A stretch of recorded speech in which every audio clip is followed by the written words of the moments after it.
c'est maître Chunglai. On peut ça conseil. On peut ça conseil na batu.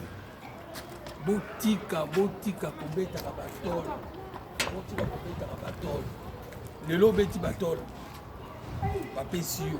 Lobio obeti batol. Ba pesio. Troisième fois obeti batol. Ba pesio. Quatrième fois obeti batol. Ba pesio. Kobeta batol ya mingi et si ça lokumu ya mutu. Et comment lelo linga mutu akabela yo na volonté ya yé.